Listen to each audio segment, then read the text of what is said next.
To me, Lane Hutson is forcing the Montreal Canadiens' hand by saying, can I get as much as some other players that have similarly re-signed? Now, with saying that I believe Lane Hutson might be forcing the Canadiens' hand a little bit here, that doesn't necessarily mean that he's not going to, or the Canadiens aren't going to get a good deal here, because most of the information that I'm getting out is actually kind of positive for the Canadiens, at least in my opinion.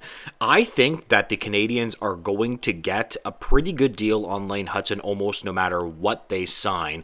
And Lane Hutson is obviously negotiating pretty hard, and his camp is negotiating pretty hard himself. It does seem that they're willing to sign an 8-year deal, which is fantastic. There is so much news to go over in today's video. This is going to be a great one, but welcome back to Pixel Plus Hockey. If you can make sure to hit that subscribe button, it would be greatly appreciated. And thank you so much to those that are already supporting me as well. It is very, very humbling. So yes, we have so much more contract news and information. I wanted to wait until a little bit later, and I was thinking to myself, like, okay, like maybe he's actually going to sign today. He still very well could, and honestly, there's a lot of positive signs. A lot of people are taking negatives from this, but honestly, I just think that this is negotiating through the media. But I think that Lane Hutson and his camp is negotiating pretty hard. We have a very, very interesting quote from Emily Kaplan here. The NHL salary landscape is changing fast. Hearing Lane Hutson was willing to take an 8-year deal at slightly less than Noah Dobson's $9.5 million AAV. But it didn't get done on the Canadiens' end. That was before market reset for Luke Hughes and Jackson Lacombe deals last week, close quote. Okay, so first off, I find this one really, really interesting. A lot of this information is back and forth, and you have to understand that this is both leaks from the team side and the player side, okay? So just because this insider is getting a leak, I'm not exactly sure if this is exactly accurate.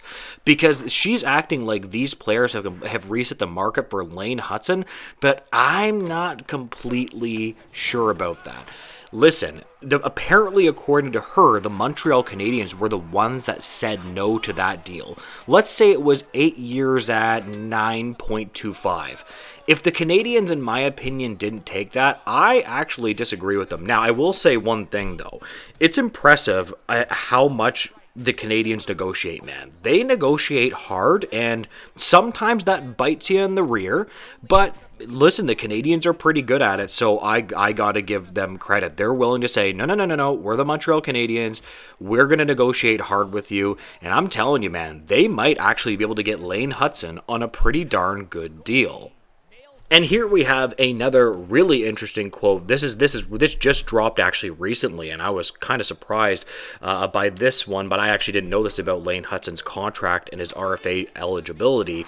But here we have David Pagnotta. The Habs remain in contract discussions with Lane Hutson's camp and spoke again today, but still work ahead. A note on Hutson: if he hits July 1st, 2026 without a deal, he becomes a 10.2C RFA and is ineligible to sign an offer sheet. Same boat as Luke Hughes was in, for example, close quote. And again, Luke Hughes is actually a relative comparable to Lane Hutson.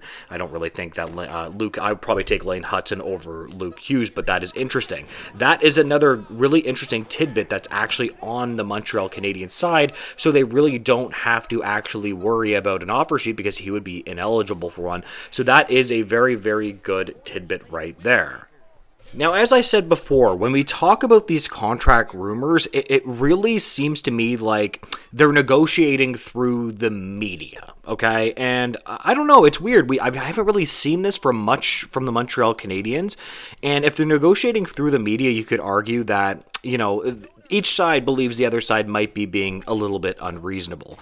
Here we have Darren Dreger, which I found really interesting. Darren Dreger regarding Lane Hutson extensions. That number is going to be higher than 9.5. I can assure you of that. Does 8 times 10 get it done? Yeah, probably, close quote.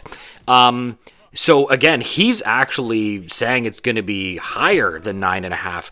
Now, to be fair, Darren Dreger has a habit of this where he kind of ranks things a little bit above where they should be. He almost seems to me that he pushes it from the player's point of view, right? Sometimes you get insiders that they might have inside knowledge from the team's perspective, and sometimes you have insiders that might have more insider knowledge from the player's perspective. I look at Darren Dreger, he definitely has insider knowledge, but he typically gets it from the player's perspective, if you understand what I mean.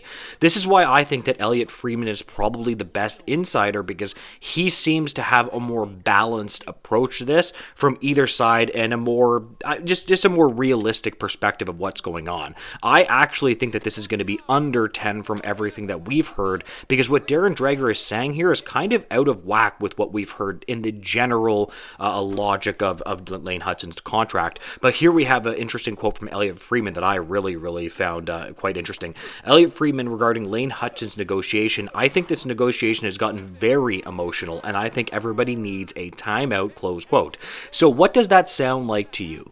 That sounds like Elliotte Friedman is getting information from both the player, right, and the team. It seems that they met today and things did not necessarily go as good as they thought it was going to be. Now, question of the video: what do you actually think Lane Hutson is going to get? I am going to do 9.5 times 8. The reason that I'm saying 9.5 times 8 is because it's a very safe number. Let's say they want him below 9.5, and then let's say Lane Hutson wants it at 10 million times 8. I actually think the safe number is probably 9.5, if you understand what I mean. But just to be clear, guys, I have consistently been all over this. I really do think that the Montreal Canadiens need to get all over this contract. Even during the offseason, they were trying to say not to rush it, that essentially there's no rush to getting Lane Hutson done. I kind of agree with that, but I disagree with the philosophy of it. There might not necessarily be a rush to do it, but that doesn't mean that you don't want to start pressing Lane Hutson's camp about what they want and start the negotiation. Now, from what I'm getting here, it seems that the negotiation is very far along. Like, I think in the next couple of days, maybe even when you guys read this, we're going to already know what Lane Hutson has got here. Like, we're going to probably already know whether it's 9, 9.5, 9.75, 10, or whatever it ends up being. I will say some things, though. From my perspective, I generally don't like negotiating through the media. Here's the thing. You can do it as long as it doesn't get toxic. That's the biggest thing that you want to avoid as a hockey fan franchise negotiating with a player. If you follow this channel for a while, I'm always consistent with my analysis. I'm fine if teams negotiate hard, but stay respectful to the player. Do you understand what I mean? Don't be disrespectful. Don't piss off a superstar. But you can negotiate hard. No problem with that at all. And this is generally why I prefer to steer away from negotiating through the media. But that's just my opinion anyway. I think I'm going to leave this video here. Lots of interesting news and information today around Lane Hutson. If you guys could make sure to like, comment, and subscribe, I would greatly appreciate it, guys. And make sure to have a great day. Goodbye, guys.